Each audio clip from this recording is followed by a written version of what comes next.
Hello, everyone, and welcome back to Minding My Mental Health. I am Tanitria Williams, and we are here to get this episode started. You all know what I want you to do. I want you to hashtag live if you are watching us live and let us know where you're watching from. I want you to share this to your groups, to your story, to your page. Tag some friends. We're having our monthly Q&A, and so I want you to go ahead and let's get started with the questions and the answers and everything once we have tagged everybody. So I'm going to give us a few moments to get people in here. Again, welcome. I'm really happy and thankful to be here with you guys. I was out last week, went to an amazing conference called the $1,000,000 Expert, hosted by coach, strategist, pastor, Dr. Sean Strickland, and we just had an amazing time. There were powerful breakthroughs. There were a lot of strategies released. And so I'm really excited to be back with you guys and to implement the things that I learned throughout that strategy. If you're watching, I want you to share this broadcast and tag your friends and family. And again, hashtag live. Let us know where you're watching from. Okay. I'm going to tag a couple people.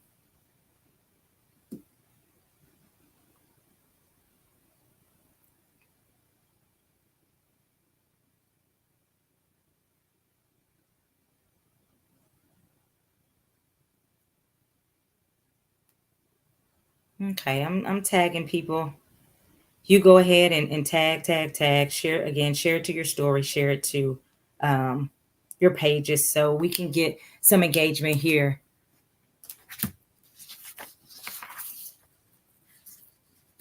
So I see a couple people joining us. I'm going to give a few more minutes. Also, again, this is our Q&A today. So if you have a question that you would like to have me answer on air, go ahead and you can put it in the comment section. If you don't want your name attached to the question, that's okay as well. You can send me an inbox and I will gladly answer that question without attaching your name to it at all.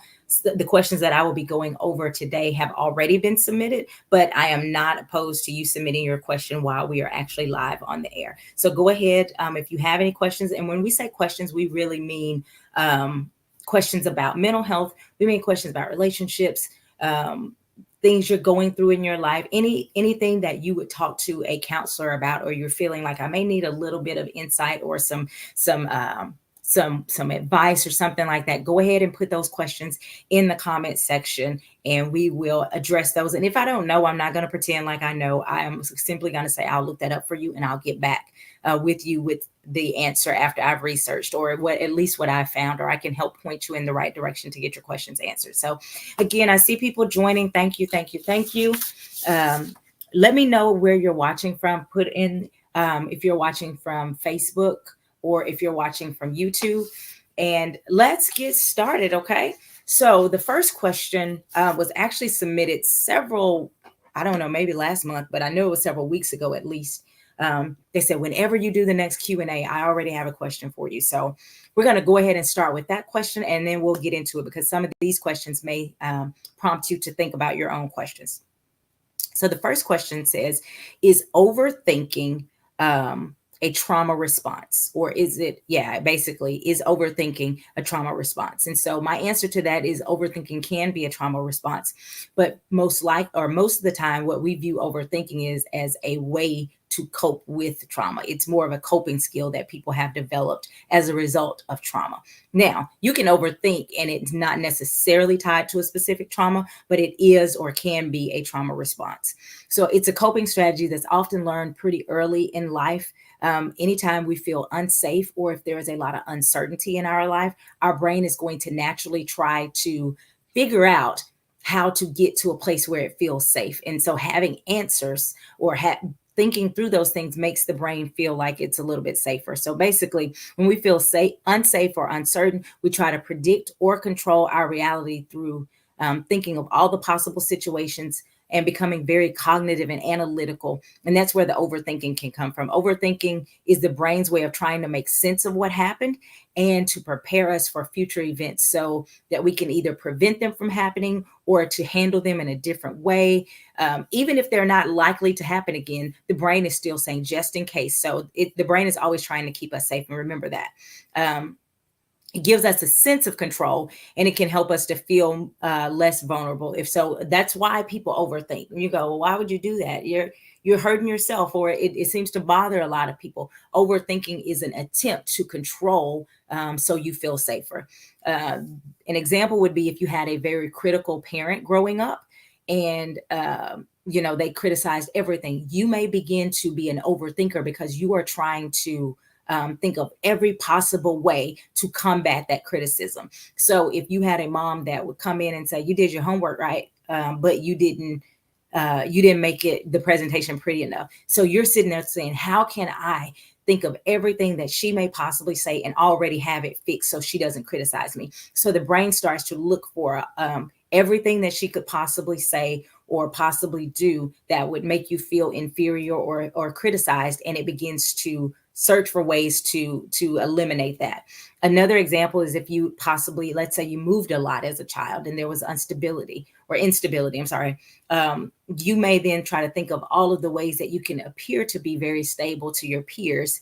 And so again, overthinking is just a response to, I'm trying to feel a sense of control, because control is a basic need for humans. And when I say control, I mean a sense of control. And we all need to have a sense of control in our lives. That doesn't mean we want to be controlling or try to control everything. When we say a sense of control, meaning we do feel empowered to make positive changes in our lives. We feel empowered that we have a sense of, I can eat healthier, I can make these choices. So that is actually a basic need. And when we feel out of control, our brain is constantly thinking of ways to help us get back to that place.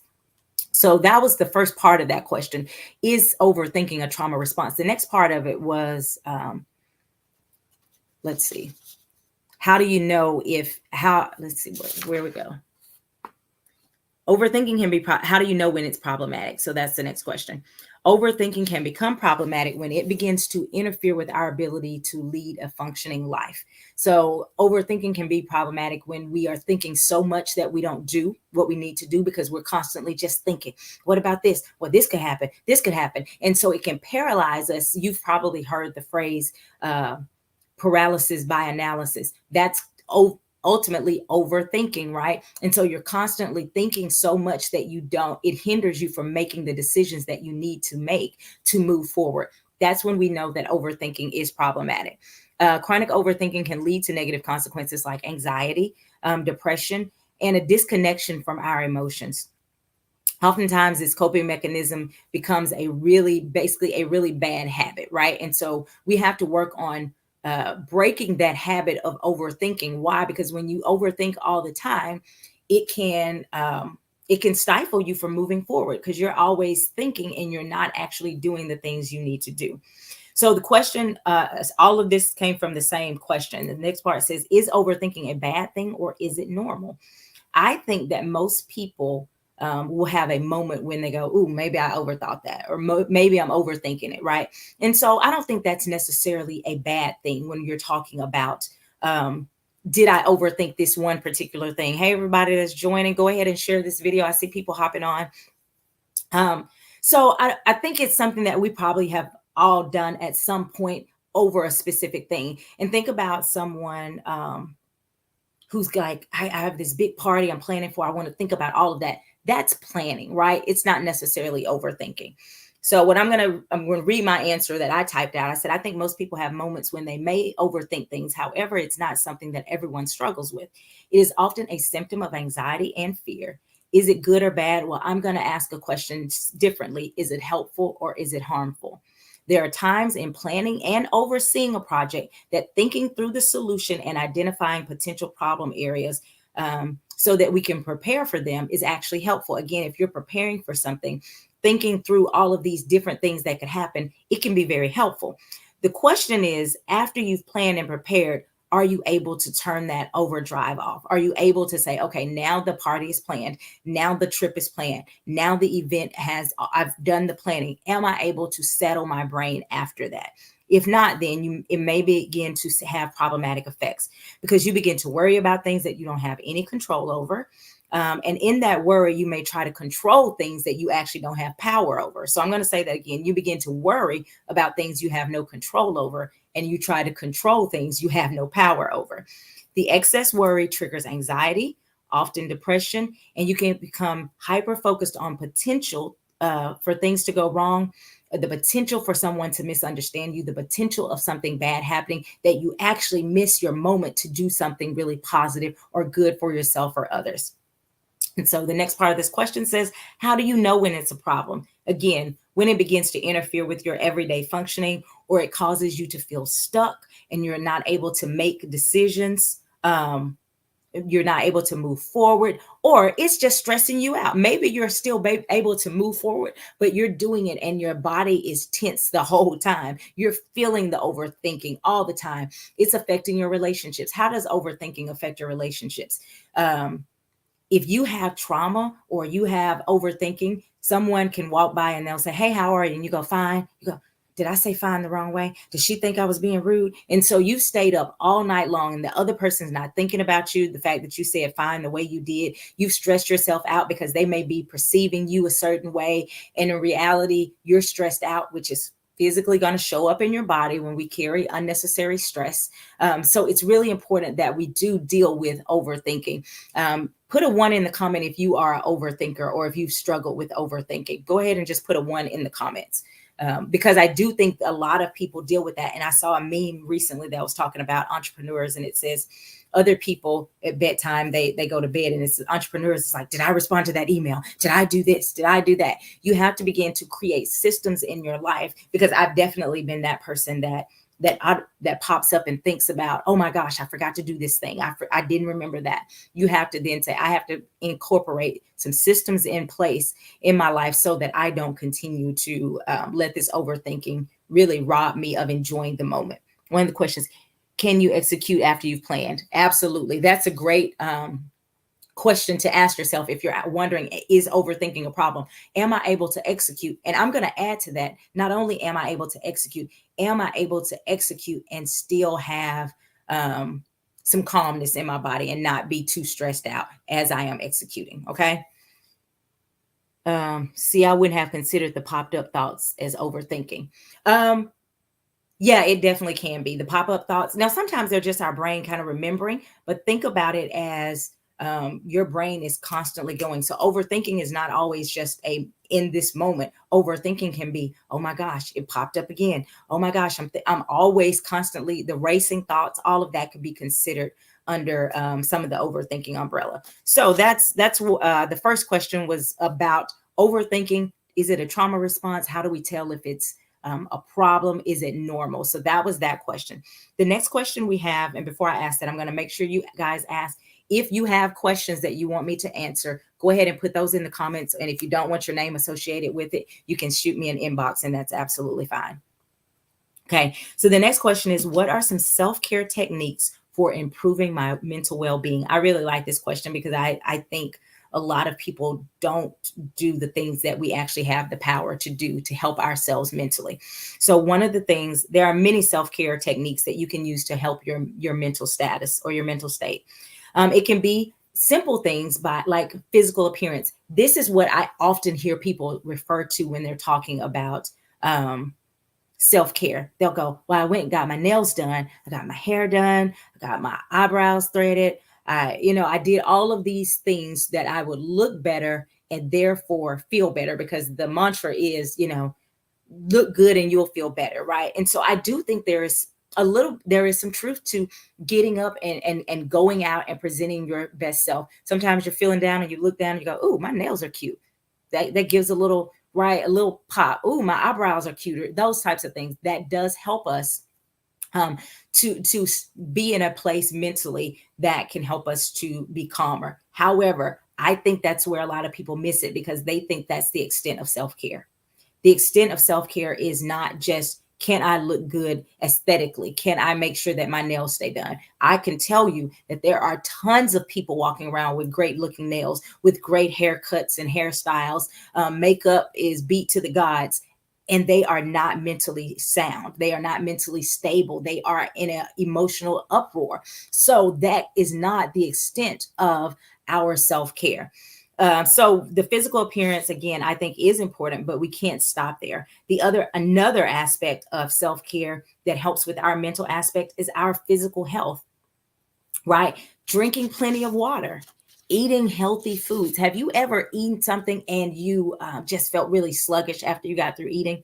Um, as we call it, you got the itis because you were eating a lot of just heavy stuff after doing too much when it comes, not moving your body, not getting enough sunlight, not getting enough vitamins. These are physical things we can do to help us to stay in a good place emotionally as well. Now, I'm eating right. If I'm not dealing with this last part that we'll talk about, doesn't mean I'm going to be in a great mental space. But these are definitely things that can help us to be in the right space. So, taking care of our physical body.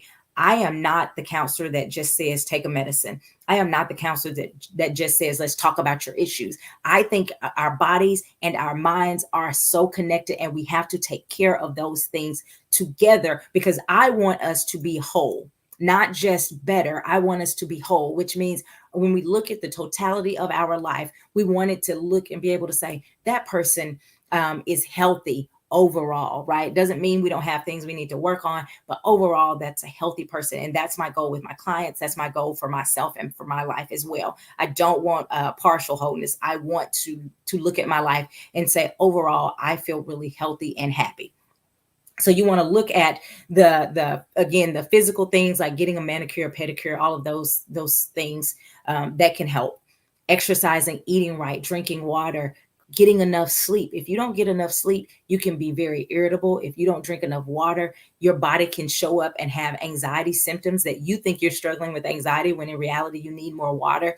You can have symptoms of depression when you are lacking certain vitamins and minerals. So again, this health piece is really important when we're talking about dealing with our mental state and being healthy in a mental way.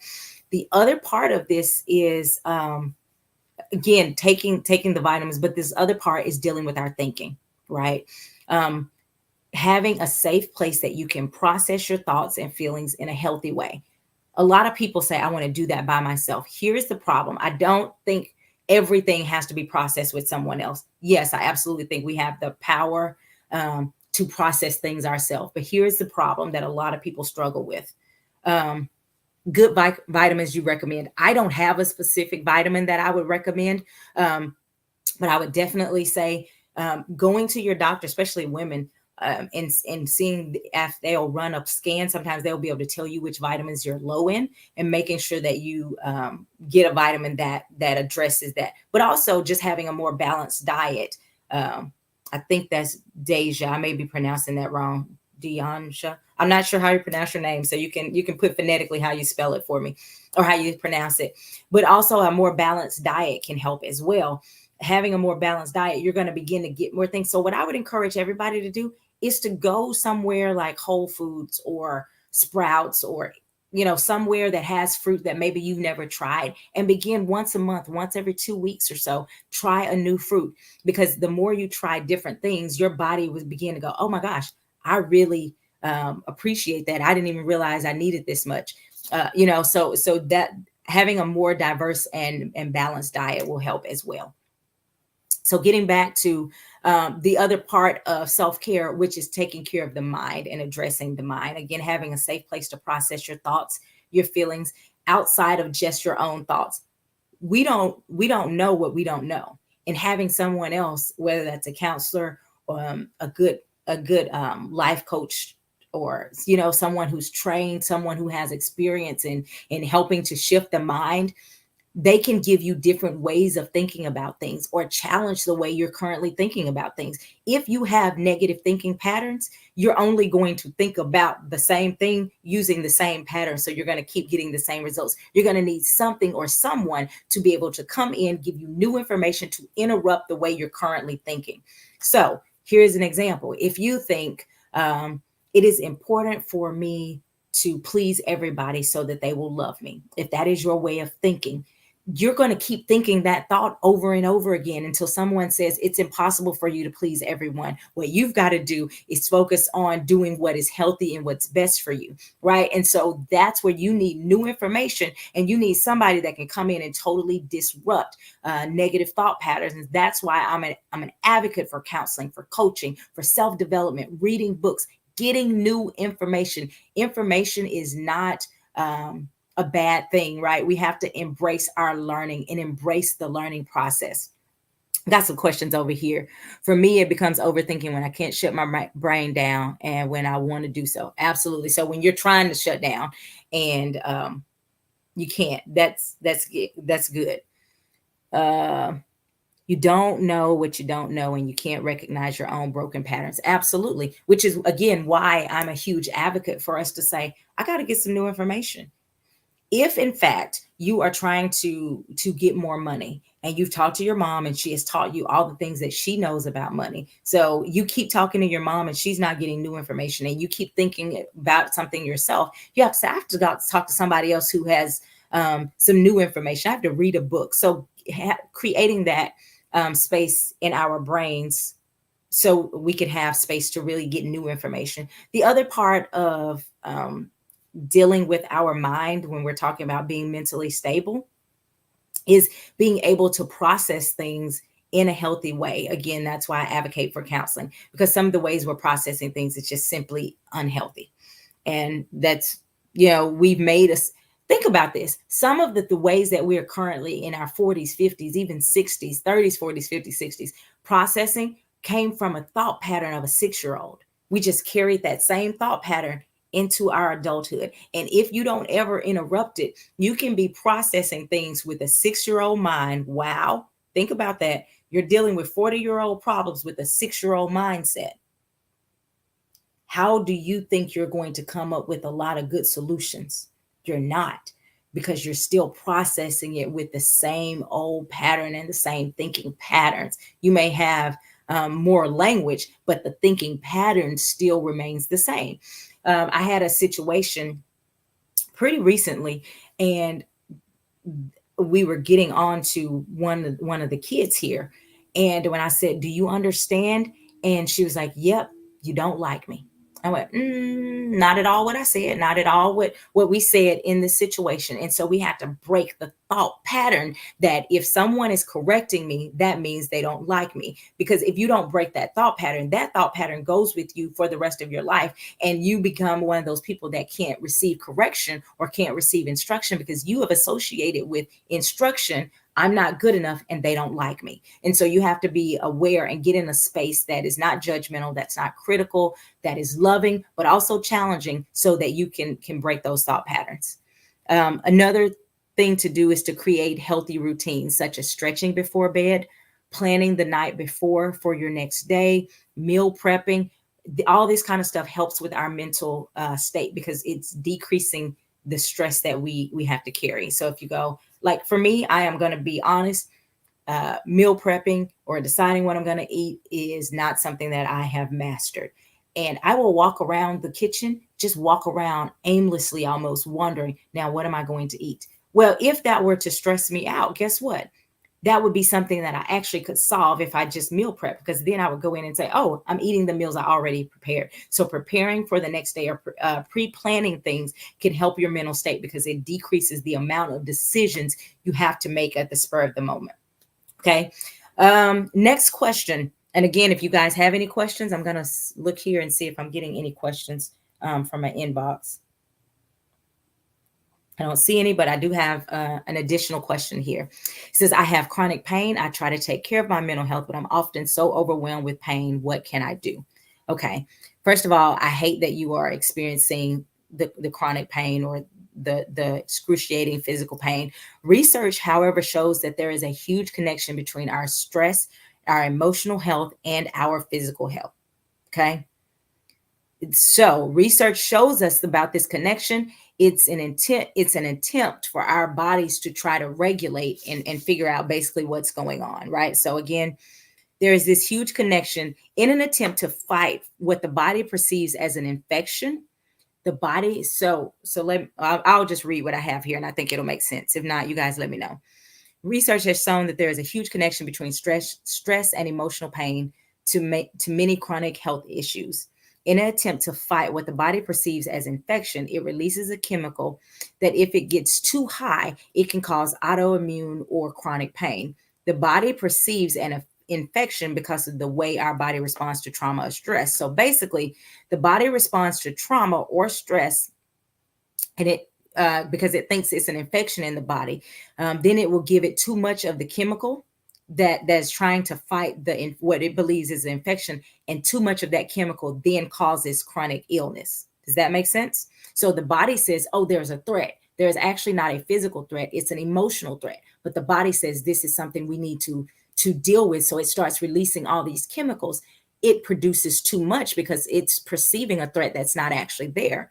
And so the overproduction of that chemical then causes autoimmune or chronic pain. Wow, right? Yes, yes.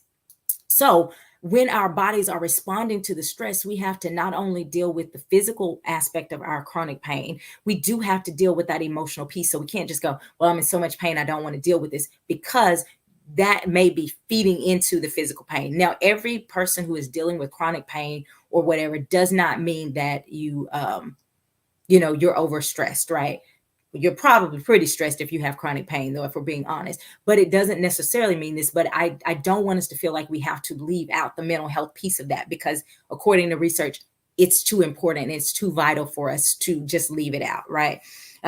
So you must address multi parts of you: taking care of your physical body, like we said earlier, eating healthier, drinking water, moving your body, getting the adequate rest. The next part is addressing the emotional wounds, getting a qualified counselor, beginning to do your healing journey. Identify how your body responds to the past. What do I mean by that? Identify how your body responds when you have certain thoughts. Pay attention to the things that trigger your body's response. Pay attention to that. Implement healthy coping strategies and skills. What are healthy coping strategies and skills? So many of us go, I'm stressed out, so I'm going to eat. I'm stressed out, I'm going to shut down. I'm not going to say anything. Or I'm so stressed out, I'm going to be angry and mean to everybody, which then affects our relationships. When our relationships are off, it increases our stress and it creates a vicious cycle, right? So healthy strategies are, I have to learn to not only identify these things, I have to learn how to cope with them in a healthy way. So if I have a problem, if there is tension between me and my husband, if there is tension between you and your spouse or you and your children, walking around angry for hours and hours is not the healthy way. You go and you say, I have to process this. I have to think, why am I angry? What am I feeling? What do I want? What do I want them to know? How can I articulate this in a way that won't cause them to feel attacked? Once I've answered those questions, I don't need to walk around carrying that stress forever. I need to go ahead and say, let me address this in a healthy way. Hey, we had a problem earlier. I want to address it. Let's talk about X, Y, or Z. Here's how I was feeling. Here's why I was feeling this. And here's what I need. So being able to communicate effectively is actually a part of your self-care.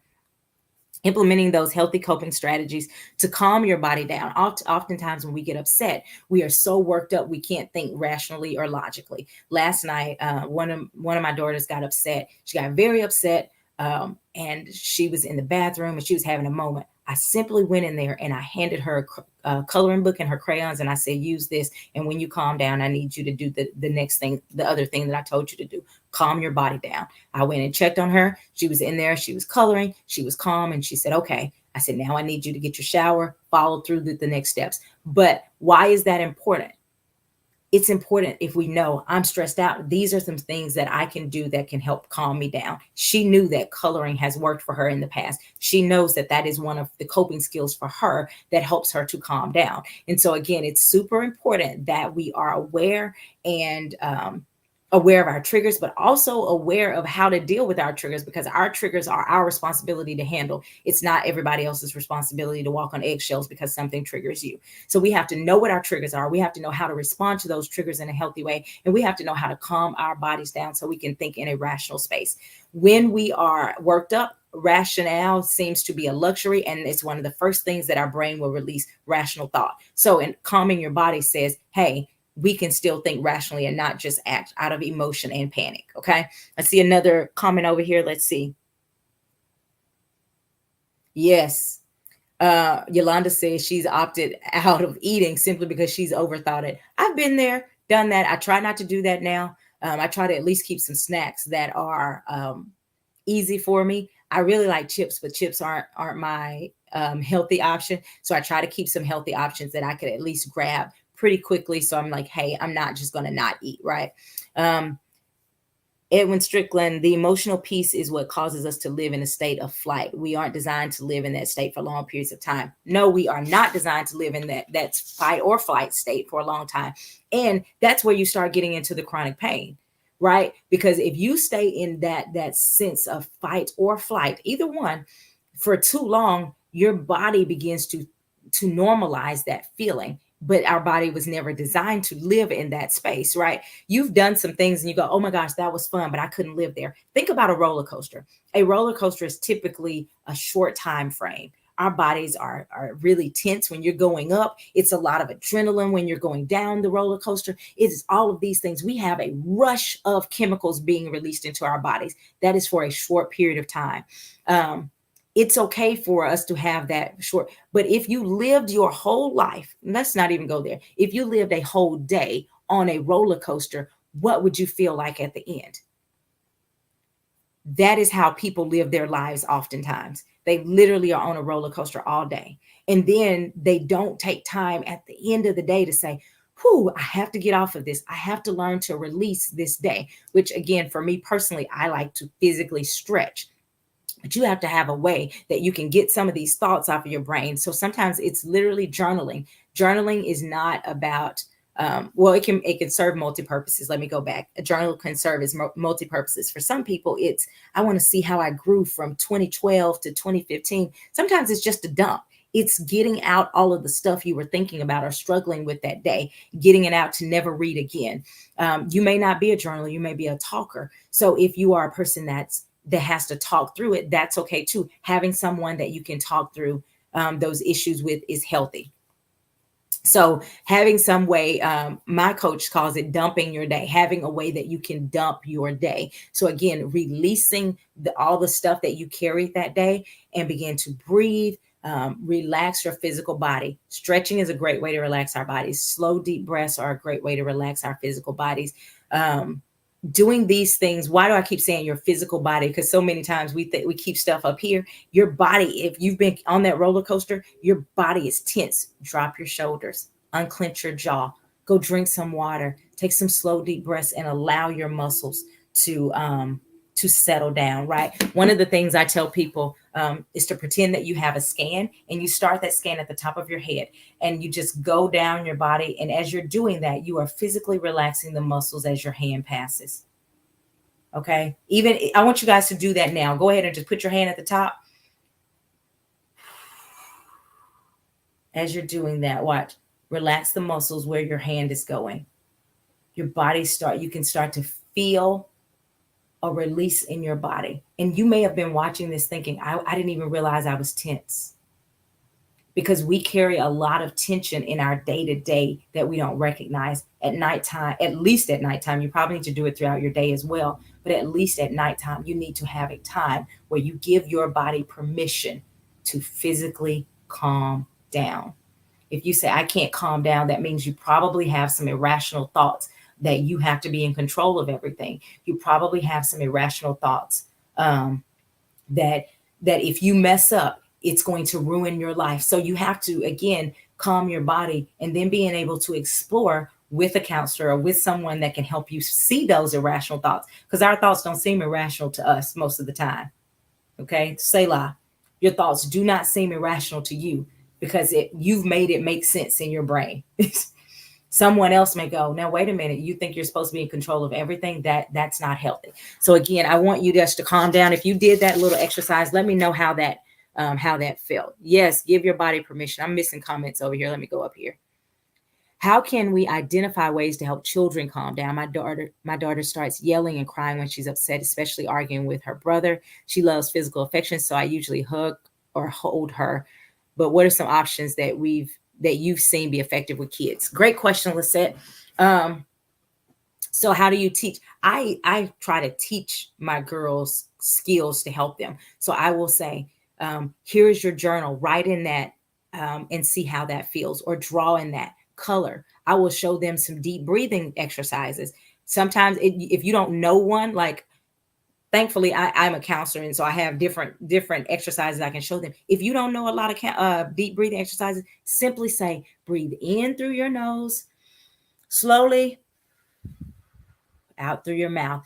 If depending on how small they are, you may do it with them so that they can start to actually pattern their breathing with your breathing. We often mimic the person that's kind of helping us. You can hold her hand and just go, breathe with me. As she starts to do that, her body will start to calm down. Hugging does release, what is it, oxytocin, I think, in our bodies to help us to calm down. So giving her a hug, I think that is a great thing when they're really upset. Physical touch, really calming physical touch, a back rub can help. So those are some things that you can do. But again, teaching her, here's some things. What I like to do with the girls is, once they've used the skill and they see that it works, I like to pay special attention to the fact that it worked. So yesterday, when one of the girls got upset, she colored and she calmed down. I said, I'm so proud of you for using your coping skill. That really helped you to calm down. What does that do? Number one, it teaches her, it empowers her to know how to calm herself. Number two, it gives her a sense of independence. She was able to do that independent of me. I don't mind her needing, I don't mind the girls needing our help, but I do want them to know how to self-regulate. Self-regulation is really important when we're talking, helping our children to grow and develop. So giving her different skills. I saw Pastor Sharetta post that walking helps. You may even suggest that, hey, you seem really upset. Do you want to go outside so we can walk a little bit? As you're walking and they start to calm down, you point out to them, hey, walking really seems to help you calm down. Maybe that's something you can do in the future. Again, I want them to be empowered to know this is what helps my body. I know certain things help me to calm down. I know that if I'm stressed, stretching helps me to calm down. So I will take a moment to stretch. The other night, I got upset with something, and I went in my laundry room and I just took some deep breaths. So I stood there probably about 5 minutes, and I just stood there and I was just breathing. Once I felt my body, my heart rate decreasing. So when I say your body calming down, that means I could feel my heart rate decreasing. I could feel my chest getting calmer, my shoulders not being tense. My shoulders started to relax. I was like, okay, I'm in a better space that I can make more calm decisions from this place. Let's see. Shavonda says, my 7-year-old wrote a note yesterday to her teacher expressing how she was upset and felt that what she did was mean. I read it and we talked about it. I told her to share. Let's see, let me go back. I told her to share with her dad as well. I'm going to circle back around to see how she's feeling. I hope she didn't turn that note in, though. Well, I don't know if she turned that note in, but if she did, here's something I would suggest. Telling her how proud you are that she not only wrote it, but that she advocated for herself. And then you can teach her, hey, it is important that we advocate for ourselves, but sometimes we may need to make sure that we've went through our feelings before we share it with other people, right? And so I don't want her to feel bad if she did share that note. I don't want her to feel bad, because the truth of the matter is we do want our kids to know how to advocate for themselves. And sometimes teachers really are mean. Sometimes teachers really didn't do a nice thing, right? And so you can just say, hey, the next time you write a note, let mommy go through it with you, and we'll decide if it's something that needs to be given to her or not. But I don't want her to feel like she messed up because she gave it to her, if in fact she gave it to her. But kudos to her for writing that letter. And again, I think that's a great idea, Shavandra, to go back, circle back to see, how she's feeling and how she's dealing with it. Let's see. Thank you. Try different things. Physical touch, breathe with them, color, journal, acknowledging when the coping tools work. Yes, all of those are things that I would suggest with helping our kids. Now, and I tell, we deal with this with our girls, and I would tell you something that I tell people all the time. I do really well in counselor mode. What do I mean?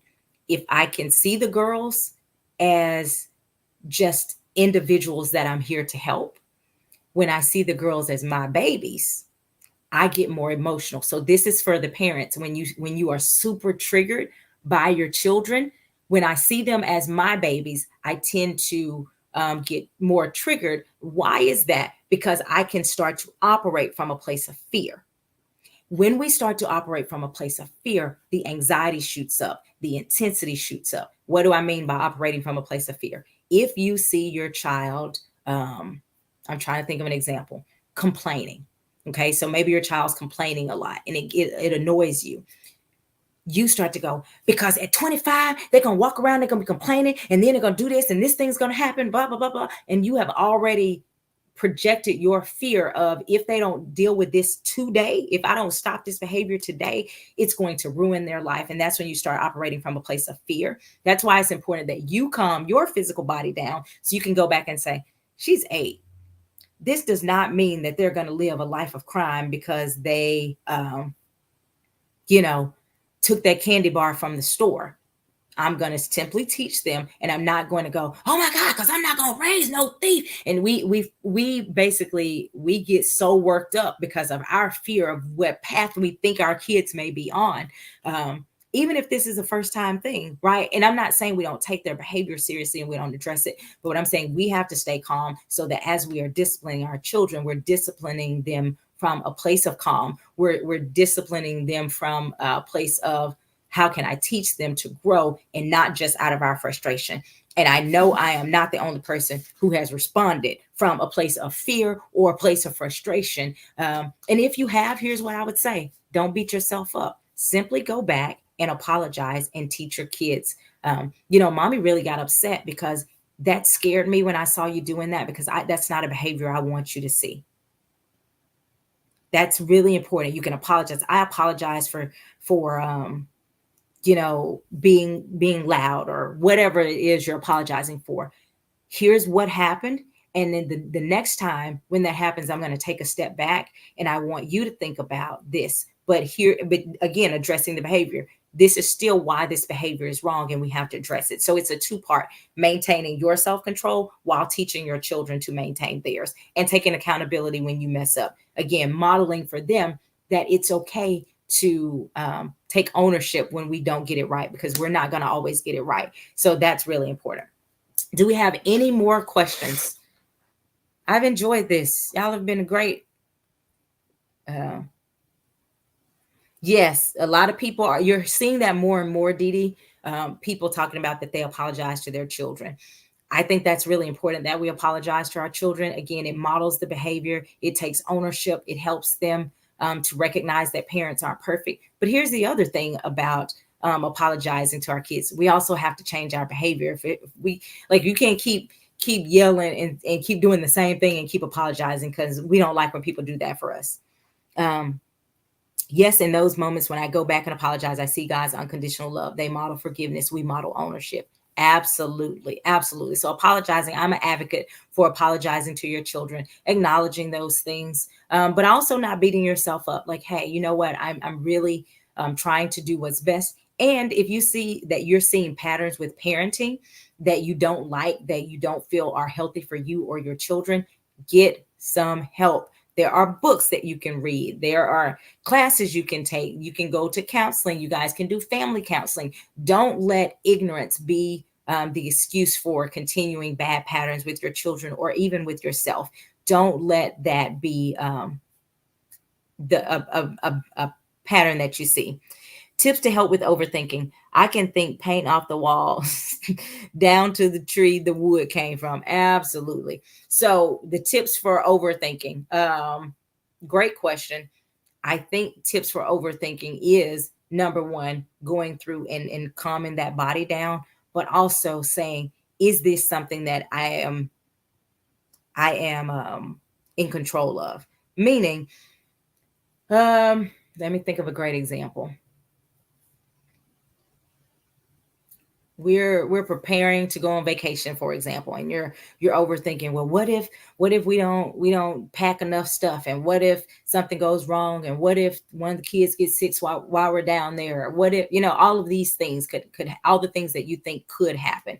You stop and you say, well, I'll take medicine. We have doctors. I'm prepared for this. So a lot of it starts with the basic um, positive self-talk. Like, we are prepared for this. I can't predict everything, but I do have, especially if you're a believer, I have Holy Spirit that can give me answers.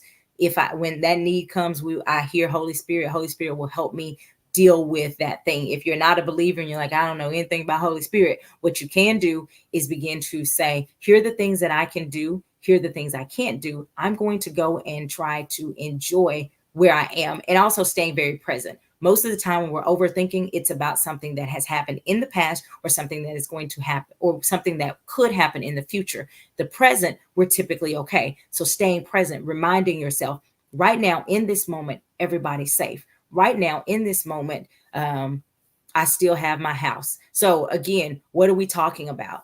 If you lose your job and you start to panic and you're overthinking about all the things that could happen, well, right now I'm still in this house.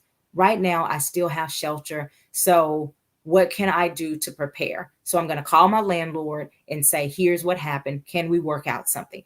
Overthinking can paralyze us so that we're just panicking and we never just call and make the right steps. Or there's rental assistance. Let me call these people. So I think it's understanding what you actually can do, doing what you can do, and then saying, I cannot stress all day about the things that I don't have any control over.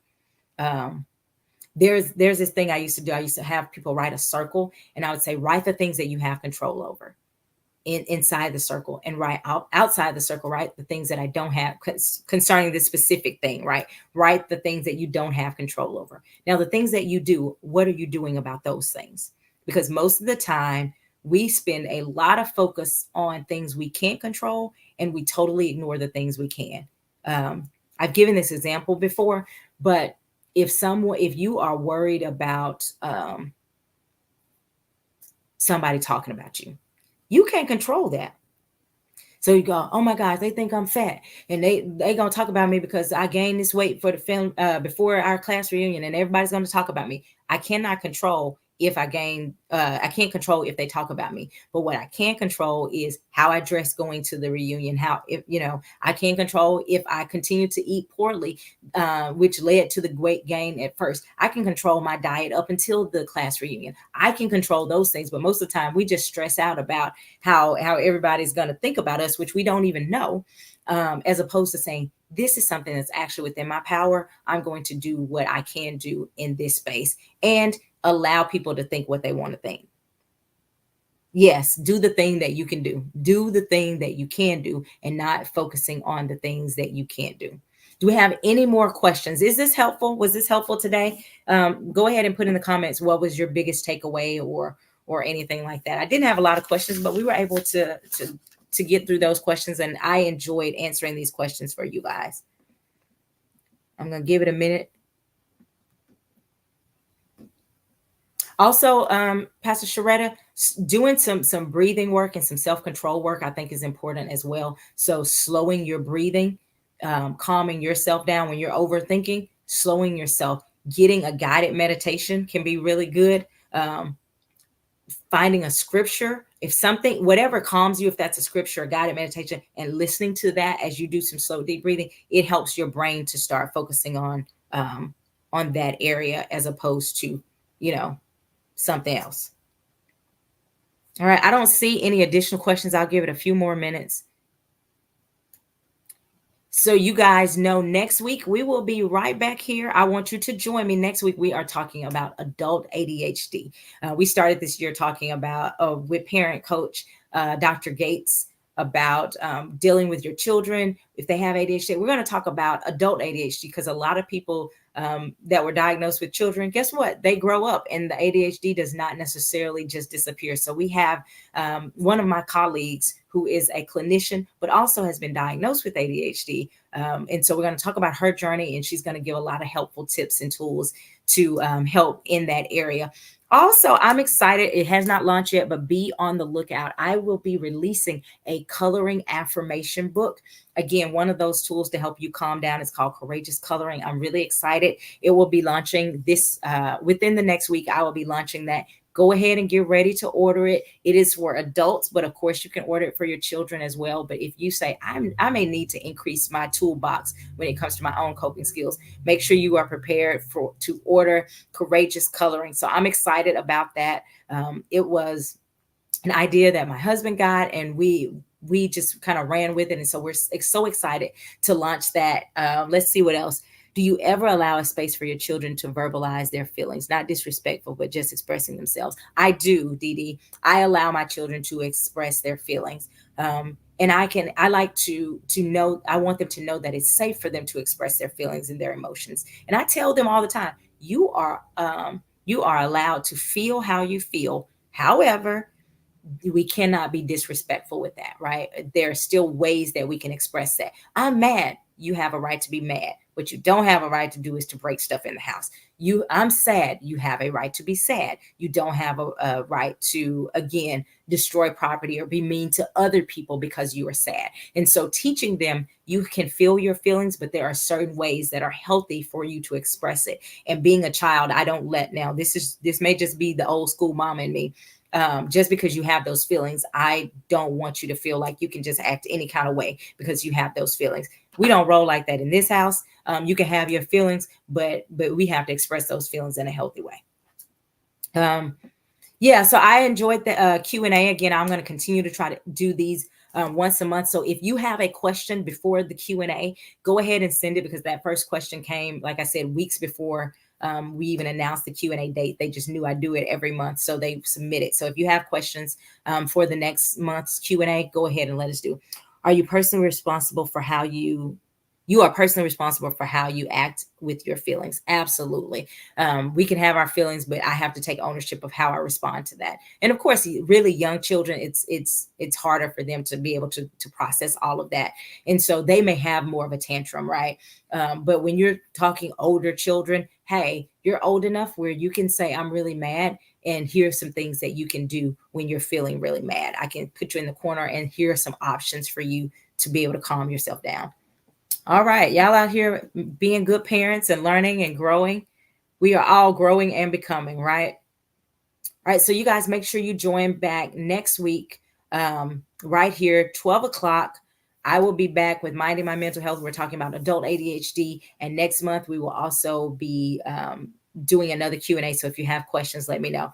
I appreciate you guys joining. Share this video if you haven't. Tag some people. If we talked about a specific thing that you know someone's dealing with, make sure you tag them. If we just talked about something you said, I don't know, but I think people could learn and grow from this, share, tag. We want to get the word out that we are taking care of ourselves, and we're going to be whole in every area of our lives. Have an amazing day, and I will see you guys next week. Bye-bye.